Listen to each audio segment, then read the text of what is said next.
তৌফিক দিলেন, সে মহান মালিকের দরবারে শুকরিয়া তান দিল থেকে মহব্বতে জোরে সোরে একসাথে সমস্বরে পুরুষোচিত কণ্ঠে মুসলমানের আওয়াজে হৃদয়ের সবটুকু আবেগ আর ভালোবাসাকে উজাড় করে মায়া বিজড়িত কণ্ঠে জবানে একবার সকলে মহব্বতে পড়ে নেই আলহামদুলিল্লাহ। প্রশংসা করলাম কার? আল্লাহর প্রশংসা করলে আল্লাহ খুশি হয় না বেজার হয়? আপনার আল্লাহকে খুশি করবেন না বেজার করবেন?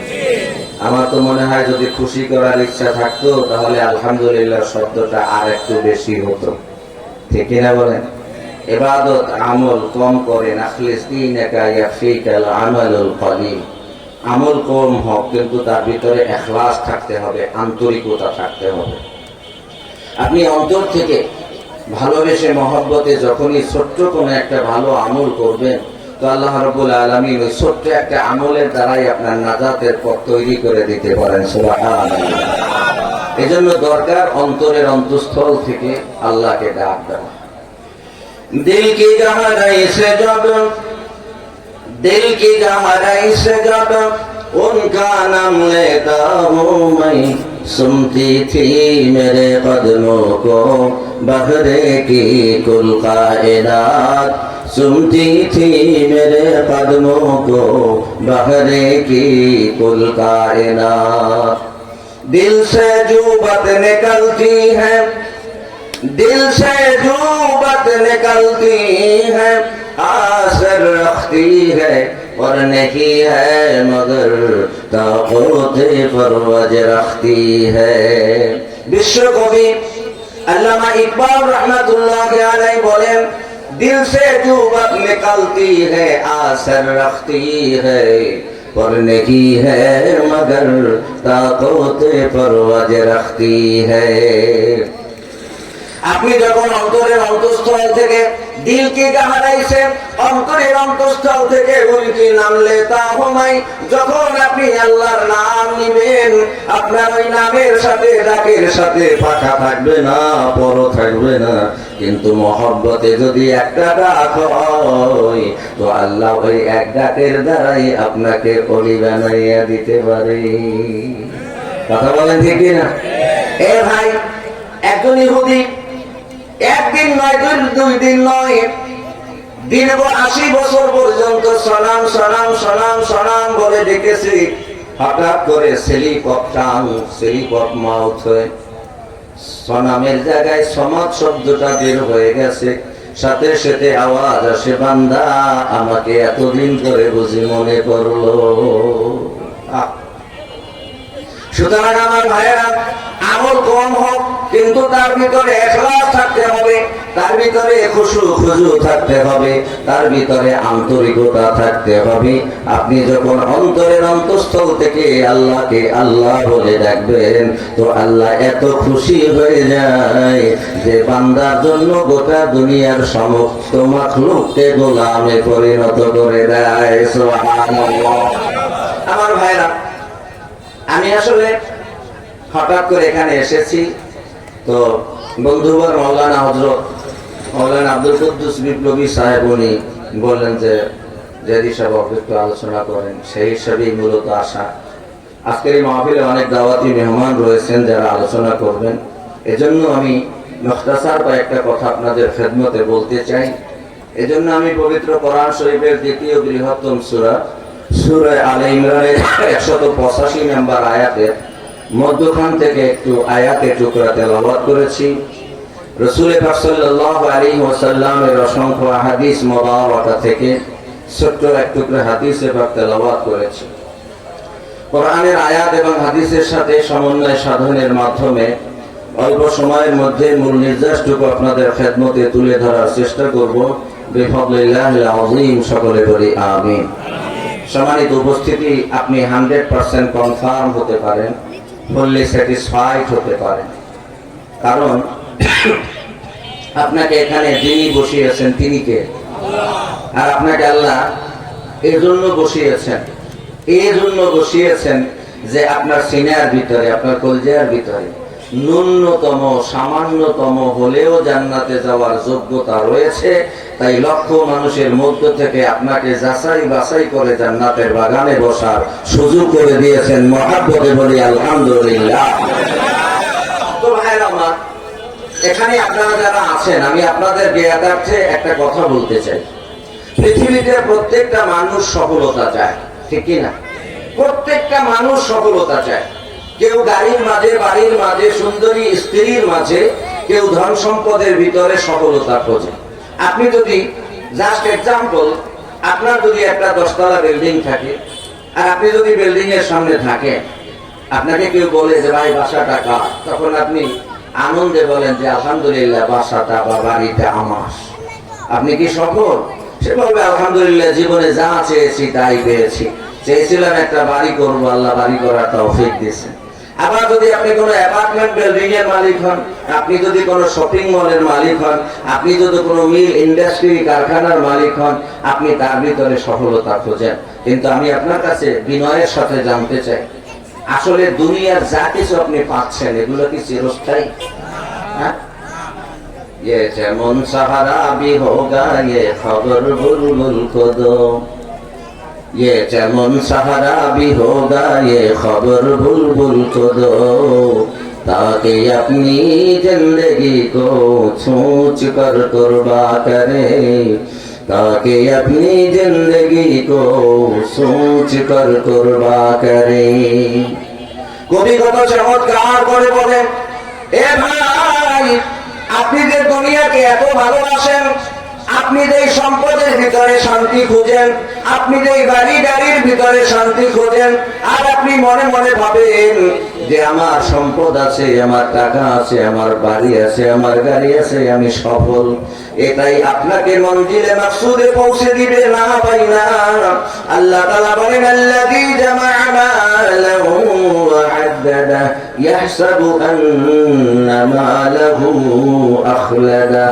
অনেক মানুষ আছে টাকা পয়সা জমায়, আল্লাযী জামা'a মালাহু ওয়া আদ্দাদা, সম্পদ জমায় এবং মাঝে মাঝে হিসাব করে, গণনা করে, ব্যাংকে আছে এত, অমুক জায়গায় আছে এত, অমুক জায়গায় আছে এত, আর মনে মনে ভাবে আমারে পারে কে, আমি তো এখন প্রাচুর্যের মালিক, এই টাকা এই সম্পদ আমাকে আমার কাঙ্ক্ষিত লক্ষ্যে পৌঁছে দিবে। আল্লাহ ভাই পশ্চিমকালেও নয়, তোমার স্থান হবে হুতামা নামক জাহান্নামে। এ ভাই সম্পদের ভিতরে শান্তি নাই, বাড়ি গাড়ির ভিতরে শান্তি নাই। আপনি যেখানে দুনিয়ার শান্তি খুঁজবেন আপনি নিরাশ হবেন, কারণ দুনিয়ার কোনো কিছুর ভিতরে স্থায়ী শান্তি নাই, দুনিয়ার কোনো কিছুর ভিতরে স্থায়ী কোনো সুখ নাই। সুখ আছে আল্লাহর ইবাদতে, সুখ আছে আল্লাহর গোলামিতে। বলেন তো ভাই আমরা কার গোলাম? জোরে বলেন। কোন সন্দেহ আছে? আমাদের পরিচয় কি? আমরা বললাম আমাদের মালিককে, আমাদের মালিক হলো আল্লাহ। আয়েশা আয়েশা রাখে নিয়ে ইনসানেগি, आयशो इशरत के लिए इंसान की याद रख तू बंदा है मेरे माँ नहीं, याद रख तू बंदा है मेरे माँ नहीं। आयशो इशरत के लिए इंसान की আনন্দ ফুর্তিতে গা বাসাইয়া দেওয়ার জন্য আল্লাহ মানুষ পাঠায় নাই। মানুষ কি ধারণা করছে মানুষ কি ধারণা করেছে তাদেরকে অযথা বেহুদা নিষ্প্রয়োজন বানাইছি? না না না, আমাদেরকে বানানোর পিছনে কোনো লক্ষ্য উদ্দেশ্য আছে না নাই? মা খালাকতুল জিন্না ওয়াল ইনসা বিখাব, ما خلقت الجن والإنس بها جز عبادت نصف مقصود أجزها وما خلقت الجن والإنس إلا ليعبدون أي ليعرفون। আল্লাহ জিন আর ইনসান বানাইছেন, এ ভাই আল্লাহ জিন আর ইনসান সৃষ্টি করেছেন আল্লাহর গোলামি করার জন্য, দুনিয়ায় আনন্দ ফুর্তি করার জন্য, মনে যা চাই তাই করার জন্য আল্লাহ জিন ইনসান বানান নাই। মনে রাখবেন ইয়াদে রাখতো বান্দা হয়, স্মরণে রাখিয়েন আপনি আল্লাহর গোলাম মেহমানেহি। আল্লাহ আপনার মেহমান করে দুনিয়ায় পাঠাই নাই। তবে হ্যাঁ, আপনি যদি আল্লাহর গোলামি রাসূলের তরিকায় করেন তাহলে মরণকালে আল্লাহ তাআলা আপনাকে স্বাগত জানিয়ে আপনাকে ওয়েলকাম জানাবেন মেহমান হিসাবে, আর আপনার স্থানখানা জায়গা খানা করে দিবেন জান্নাতে। সুবহানাল্লাহ। সুতরাং আমার ভাইয়ের, আমাদের পরিচয় কি? আমরা গোলাম, আর আমাদের মালিককে সবাই তো বলেন আমাদের মালিককে। এবারে আপনারা বলেন, সচেতন যারা, এই কথাটুকু যারা বুঝেছেন তারা বলেন, গোলামের কাজ কি নিজের ইচ্ছা মতো চলা না মালিকের ইচ্ছা মতো? তাহলে আপনি যে নামাজ পড়েন না, আপনি কি মালিকের ইচ্ছা মতো চললেন? এই যে সামনে আগামীকাল রাত্রে আপনার সেহরি খেতে হবে, তারাবি নামাজ পড়তে হবে, কিন্তু এক শ্রেণীর মানুষ তারা কৃত্রিম আলসার বানাবে, ডায়াবেটিস বানাবে, নানান রোগ তারা তৈরি করে রোজা রাখবে না। এরা কি সঠিক আল্লাহর গোলাম নাকি মুনাফিক? পালাইবা কই যাইয়া রে মানুষ, পালাইবা কই যাইয়া, পালাইবা কই যাইয়া রে মানুষ, পালাইবা কই যাইয়া। আজরাইল আসিয়া একদিন বান্ধিবে কষিয়া রে, জগৎ স্বামীর ঘরে যাইতে হবে রে। الموت الذي تفرون منه فإنه ملاقيكم। আল্লাহ পবিত্র কোরআন শরীফে সূরা জুমার 8 নম্বর আয়াতে বলেন, তুমি মরণ থেকে যেখানে পালাও, তোমার হায়াত যখন ফুরিয়ে যাবে তখন তোমার সামনে আজরাইল এসে হাজির হয়ে যাবে, ঠিক কিনা? দুনিয়ায় কত স্বপ্ন দেখেন, বাড়ি করবেন, গাড়ি করবেন, সন্তানের জন্য ভবিষ্যৎ তৈরি করবেন। একটা মানুষ কত ব্যাকুল, কত নির্বোধ হলে দুনিয়ায় চিরদিন থাকার চিন্তা করে। অথচ বলেন তো ভাই, এই পৃথিবীতে চিরদিন থাকার জায়গা কিনা? হ্যাঁ, দুনিয়া চিরদিন থাকার জায়গা না। যাকে কেন্দ্র করে আল্লাহ সাহাবে আলম সাজাইলেন বিশ্বনবী মায়ার নবী মুহাম্মদুর রাসূলুল্লাহ, তিনিও তো দুনিয়ায় নাই। লক্ষাধিক পয়গম্বর আল্লাহ দুনিয়ায় পাঠিয়েছেন, সমস্ত পয়গম্বর তারা আল্লাহর কাছে চলে গেছে। আপনাকেও যেতে হবে, আমাকেও যেতে হবে। আবার একদল মানুষ আছে, ইসলামের জ্ঞান নাই, কোরআনের জ্ঞান নাই, হাদিসের ইলম নাই। এরা মনে করে মরে গেলাম তো সব শেষ, তাই মরে গেলাম সব শেষ। मौत को समझा है गाफिल इख्तितामे जिंदगी, मौत को समझा है गाफिल इख्तितामे जिंदगी। दर हकीकत मौत इब्तिदाए जिंदगी, दर हकीकत मौत इब्तिदाए जिंदगी। मौत क्या एक जिंदगी क्या मुख्तसर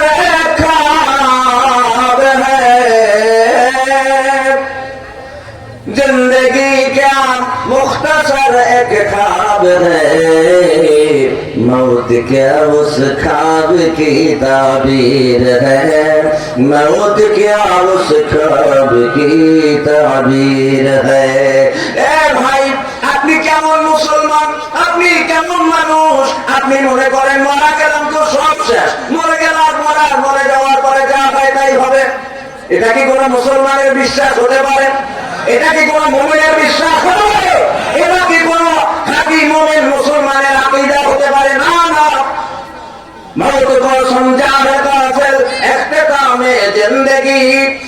উম্মতেরা যারা বেয়াকুল, যারা নির্বোধ, যারা তারা মনে করে মরে গেলাম তো ইখতিতামে জিন্দেগি, আমার জীবন শেষ হয়ে যাবে। আসলে তার হাকিকত, মূল কথা হলো মৌতের ইবতিদায়ে জিন্দেগি। মূল কথা হলো মৌত হবে তোমার আসল জীবনের শুরু। কথা বলেন ঠিক কিনা? মৌত হলো আপনার আসল জীবনের শুরু। ভাই, মায়ের পেটে ছিলাম একটা নির্দিষ্ট সময়, দুনিয়ায় থাকবো একটা নির্দিষ্ট সময়, কবরেও থাকবো একটা নির্দিষ্ট সময়, হাসরের ময়দানের 50,000 বছর পার হয়ে যাবে, এরপরে একটা জীবন শুরু হবে। যেই জীবনের শুরু আছে তার কোনো দিন ক্ষণ আর হিসাব হবে না। কথা বলেন ঠিক কিনা? সুতরাং আমার ভাইরা, মৌত কো সমঝা है गाफिल इख्तिताम जिंदगी। সুতরাং গাফিল যারা, নির্বোধ যারা, বেয়াকুল যারা, এরা মনে করে মরে গেলাম তো শেষ। আসলে তা নয়, বরং মৌত তোমার আসল জীবনের শুরু হবে। এবার একটা মানুষ ঘুমাইয়া ঘুমাইয়া স্বপ্ন দেখে, ঘুম যখন শেষ তার স্বপ্ন শেষ। ঠিক কিনা? আমাদের মানব জীবনটা হলো তেমনি। জিন্দেগি क्या मुख्तसर एक ख्वाब है। এই জিন্দেগি জীবন হলো একটা ছোট্ট স্বপ্ন। আমি কল্পনা করি একটা 10 তলা বাড়ি করব, একটা প্রাইভেট গাড়ি কিনবো, একটা দামি গাড়ি কিনবো। আমি আমার মনের মাধুরী দিয়ে আমার বাড়িটাকে আমি সাজাবো। এভাবে কত কল্পনা জল্পনা করি। মৌত क्या उस ख्वाब की ताबीर है। এই যত কল্পনা বিলাসিতার কল্পনা আপনি করেন, মৌত সে আপনার সব স্বপ্ন ধূলিসাৎ করে দিবে। ঠিক কিনা? মৌত সে আপনার সব স্বপ্ন ধূলিসাৎ করে দিবে। এই জন্য ভাই আমার, দুনিয়ার কোনো কিছুতে মুমিন মুসলমানের সফলতা নাই, দুনিয়ার কোনো কিছুতে মুসলমানের সফলতা নয়। মুসলমানের সফলতা তাহলে কোথায়? আল্লাহ পবিত্র কোরআন শরীফ সূরা আহজাবের 71 এবং 70 এবং 71 নম্বর আয়াতে আল্লাহ কয়, ইয়া আইয়ুহাল্লাযীনা আমানুত্তাকুল্লাহ ওয়া কুলু কওলান সাদীদা। আল্লাহ সূরা আহজাবের 70 নম্বর আয়াতে বলে, হে ঈমানদাররা, তোমরা আল্লাহর ভয় করো, ওয়া কুলু কওলান সাদীদা, এবং তোমরা সবসময় সঠিক নির্ভুল সত্য কথা বলো। আজকে আমাদের সমাজে সত্যবাদিতা নাই, নেই বিচার আছে তো কথা পায় না, সত্য কথা বলে না। একজন নির্দোষ ব্যক্তিকে মিথ্যা সাক্ষী বানাইয়া বিচারকে নিজের মনের মতো পরিচালিত করে একজন নিষ্পাপ, একজন নিরপরাধ মানুষকে ফাঁসির কাস্তে ঝুলাইতেও দ্বিধা করে নাই।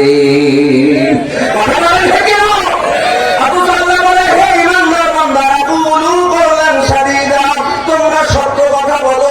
আপনি যদি আমাকে প্রশ্ন করেন তাহলে আমি আল্লাহ কোরআন দিয়ে আপনাকে উত্তর দিতে পারি। আপনি যদি প্রশ্ন করেন, হুজুর সত্য কথা বললে লাভ কি হবে? আল্লাহ ইউসলিহ লাকুম আমালাকুম। তুমি যদি সত্য কথা বলো, আল্লাহ পবিত্র কোরআন শরীফের সূরা আহজাবের 71 নম্বর আয়াতে আল্লাহ কয়, তুমি যদি সত্য কথা বলো, তোমার বিগত দিনের ভুল ত্রুটিগুলো আমি সংশোধন করে দেব। সুবহানাল্লাহ। আর বলে সুবহানাল্লাহ। তুমি যদি সত্য কথা বলো, ওয়াইন কুতিলা ওয়াইন সুলিবা, যদি তোমাকে কতল করা হয়, যদি তোমাকে শরীরযুদ্ধ করা হয়, যদি তোমাকে কেটে কেটে টুকরো টুকরো করা হয়, তারপরে তুমি সত্যের উপরে অটল থাকো, অবিচল থাকো, আল্লাহ ইউসলিহ লাকুম আমালাকুম, আমি তোমার জীবনের সকল ভুল ভ্রান্তিগুলো সংশোধন করে দিব। কে বলতেছে? জোরে কোন সূরা? সূরা আহজাবের 71 নম্বর আয়াত। আল্লাহ কয়, আমি তোমার বিগত দিনের ভুল ত্রুটিগুলো সংশোধন করে দিব। ওয়া ইয়াগফির লাকুম যুনুবাকুম। সুবহানাল্লাহ। আমি শুধু তোমার জীবনের সংশোধন এনে দিব এমনটা নয়, আমি তোমার জীবনের গুনাহগুলো মাফ করে দেব। সুবহানাল্লাহ। আল্লাহ ওয়াদা করলে ওয়াদা কি মিস্টেক হয়? আল্লাহ কি ওয়াদা ভুলে যায়? না না না। আল্লাহ তাই বান্দা, তুমি আল্লাহরে ভয় করো আর তুমি সদা সর্বদা সত্য কথা বলো, সত্যের উপরে অবিচল থাকো। আজকে আমাদের দেশে ন্যায় বিচার নাই, সত্য নাই। এ ভাই, সুপ্রিম কোর্ট, হাইকোর্ট এলাকায় গিয়ে দেখেন সেখানে সাক্ষী কিনতে পাওয়া যায়। কথা বলেন ঠিক কিনা? এই জন্য আল্লামা ইকবাল, মুসলমানদের বিশ্বকবি আল্লামা ইকবাল, তিনি মুসলমানদের এই সমস্যার সমাধানের জন্য জন্য একটা প্রেসক্রিপশন করে গেছেন, একটা সলিউশন দিয়ে গেছেন। আজকে আমরা আমাদের স্বার্থের জন্য মানুষকে ম্যানিপুলেট করি, আজকে নিজের স্বার্থের জন্য মানুষ কাজে লাগাই, নিজের স্বার্থ উদ্ধার করার জন্য অন্যকে ভিন্ন পথে পরিচালিত করি, ঠিক কিনা? আমার ভাইরা, আল্লাহ ইকবাল রাহমাতুল্লাহ আলাইহি বলেন, সর্বপ্রকার ফিল সাদাকাতিকা আদালাতিকা সাজাআতিকা লিয়া জায়েগা কাম তুজসে দুনিয়া কি ইমামতিকা। সুবহানাল্লাহ। আল্লাহ ইকবাল রাহমাতুল্লাহ আলাইহি বলেন, ওই জমানার মুসলমানেরা ভুবন বিখ্যাত খ্যাতি অর্জন করেছিল। ওই জমানে মেরে মুআজ্জাজে थे मुसलमान होकर और तुम खार बने हुए ताबिदे कुरान होकर।